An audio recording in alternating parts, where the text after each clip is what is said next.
Baker with Baker DMM, and this is our video digest newsletter.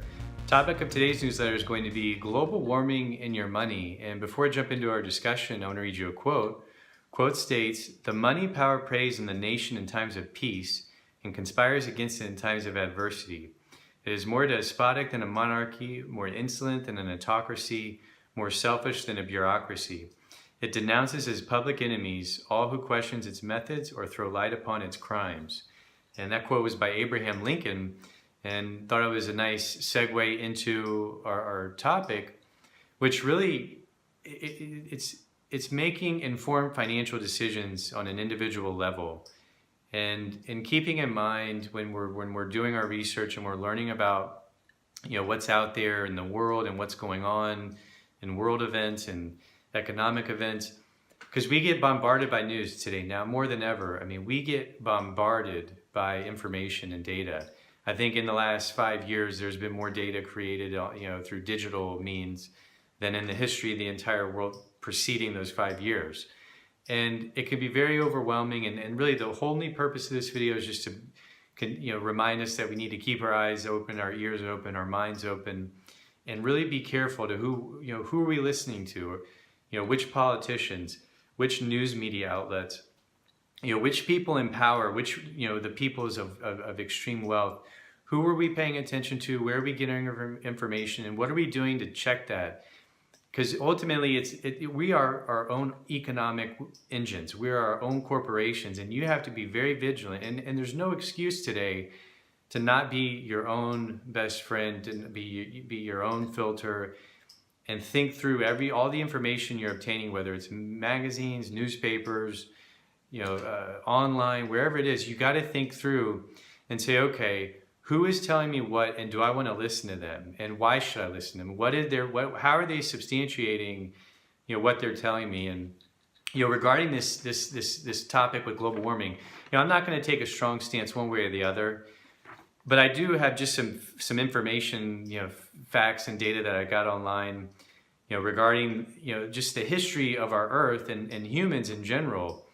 And they say our galaxy is 14 billion years old. So that's from the time we think what the Big Bang was, although no one knows what surrounds the Big Bang or what created the ball of matter that's the Big Bang. But that's what we think, basically, where we came from. Basically, we're all one. We came from this one ball of energy that blew up, and now we're expanding, and the galaxy's 14 billion years old. And keep in mind, one day they think everything's going to contract and be sucked back into one big ball and then explode again. So in hindsight, just to keep in mind, one day none of this will matter at all. In another few billion years, all this worrying about money and society and our Earth, none of it will matter in the end. So our Earth, they say, is 4 billion years old. So the Earth's been around 4 billion years. Our oldest ancestors, which evolved into humans today, are 6 million years old. The Homo sapien, which is the next step down, that was about 200,000 years ago. And then the modern form of human, which they think first came into play about 50 to 60,000 years ago. Now keep in mind these numbers, a little bit of wiggle room around all these. So accurate human records, what, a few thousand years, 5,000 years, 10,000 years? If you go look at caves, I know we've got records of Jesus 2,000 years ago in the Bible and different religious manuscripts. You go back to Asia, we got cave paintings and artifacts, dating back thousands of years. But really what that means is, if the Earth is 4 billion years old, we essentially have 4 billion years of history of the Earth that really we don't know much about. And and I think on a high level, science is able to drill real deep into the Earth and pull different core samples, and they can kind of gauge what was going on the Earth at that time. Like the dinosaurs went extinct like 200 million years ago, and there have been other periods of global warming and global cooling. And I think more recently they just say the accelerated amount, supposedly that the Earth has been warming has been a result in the last 50 to 100 years because of our industrial revolution. Flying and driving in cars and using natural resources. But I guess my thing is that when I read through all this, basically, we've got a galaxy. We really don't know how it formed. No one knows really anything. We're sitting on a planet that's floating in space, in our solar system, with a universe that's expanding, at a speed, of light, that we really, we can't even comprehend all this, really. I mean, to be honest, in our human minds, I mean, the fact that we really don't know how things were created, we really don't know what's at the end of the universe, and we're sitting on a planet that's floating, that floats around the sun in our solar system, with a bunch of other friend planets next door, and then from there you just kind of keep expanding out. So it's just, do we really think that in the last 25, 50 to 100 years that humans have done so much to the earth that we've really caused global warming? Where different parts of the world, different crazy events are happening. I really can't say one way or the other. I mean, maybe there is scientific proof that that we are, but then again, maybe we're not. I mean, I think it's kind of egotistical that the Earth has been around for 4 billion years, and now all of a sudden we just think, oh well, we've been doing all this, and now we're ruining the Earth. It's just I'm kind of in the middle. It's a really hard pill for me to swallow.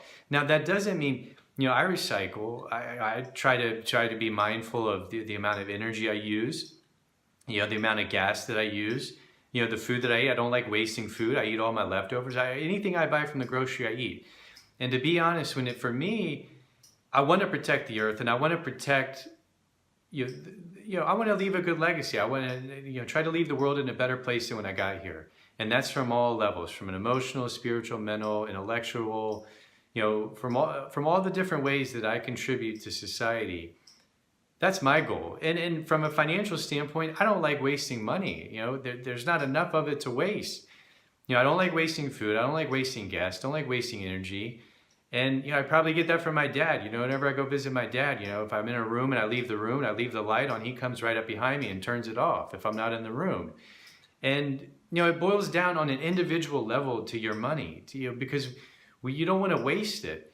And and then as you kind of expand on that on a higher level, the issue we're talking about really is global warming, but then on an individual level, it's your finances. And the purpose of all this is just to think, how is it affecting your pocket? Because in the end, it's your bottom line. You are your own corporation. You are your own economic engine. You are your own corporate entity, so to speak. And you need to be doing what's best for you to protect your money.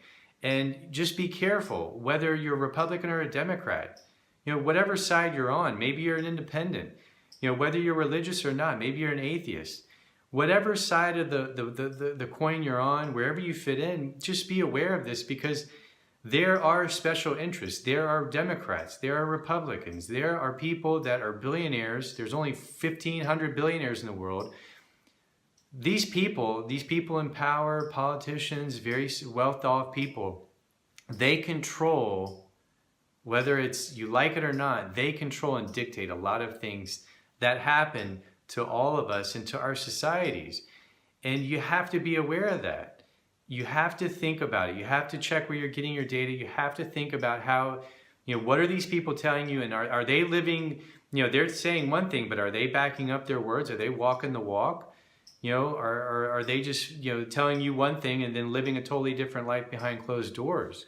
So think about these politicians, think about these rich people, these wealthy people, the people that are in power, the real big power players of our world that we know of. And just think, are what they really telling me, is it really to help me and to help society and the environment? Or are these special interests trying to manipulate and shift positions in society to fatten their pocket? Because in some cases, that really is what is happening. These certain people and these certain individuals, they're telling you one thing, because indirectly, if you shift your habits from driving a gas-powered car to an electric-powered car, well, that's going to benefit them. That's going to make them more wealthy. So if you dig into these individuals, their motives, really what their goals are, just think about it a little bit more thoroughly. And and it is a lot of work. I mean, a lot of us don't have that much time to do all that kind of research. But in the end, keep it on a big level. Think about your pocket. Think about how it affects you individually. Does it really make sense for you to go buy an electric car or a gas car? Which one, is more economically reasonable and feasible for you? And which which of these decisions improves your life. You know, turning off the power, I mean, that's just a common sense thing. If you're not using it, turn it off. It'll save you money. And it's better for the earth. Recycle, you know, buy recycled materials. You know, try to recycle everything you can. You know, these are all things that, you know, they can help you, you know, not only financially, but it can in turn help the environment. So take more control, take more power into your own hands, and just always have a skeptical one, you know, kind of eyebrow up. You know, in accounting and auditing, they call it professional skepticism, and everybody should be applying that whenever you're making a financial decision, particularly if you're getting your information from these real, you know, the news media outlets, you know, whether it's CNN, Fox, Drudge Report, you know, BBC, it's online, in a newspaper, in a magazine, or some famous celebrity, or some famous billionaire, or some famous politician. Think it through. You know, make sure it makes sense for you and your world. And then every day in, just every day out, try to live your life the best you can. Try to leave the world in a better place than you got here. You know, it doesn't mean we want to destroy the earth, but we do want to take care of it. But keep it in mind with your own economic engine, and just make sure that it's making sense in your world. And you know, on an individual level, if you start breaking it down and analyzing it, that'll help make sense of your financial world and ultimately, hopefully, improve your financial position. So if you found this video interesting or helpful, please feel free to share it on your social media channels. This could be with your family, your friends, or whoever you think might benefit from viewing the information. And if you'd ever like to have me answer one of your questions, go to our website, www.bakerdmm, scroll to the bottom, fill out your information, write a few sentences about your question, and I'll try to answer that in one of our upcoming newsletters. And if you ever like to get my help personally and directly, go to our website. Our phone number is at the top right corner, as well as a request an appointment button. And if you'd like to book a phone consulting session, scroll to the bottom, click on the PayPal button, fill out your information. And with any of these options, I'll be in touch with you in 24 to 48 hours. And until then, I will talk to you all soon.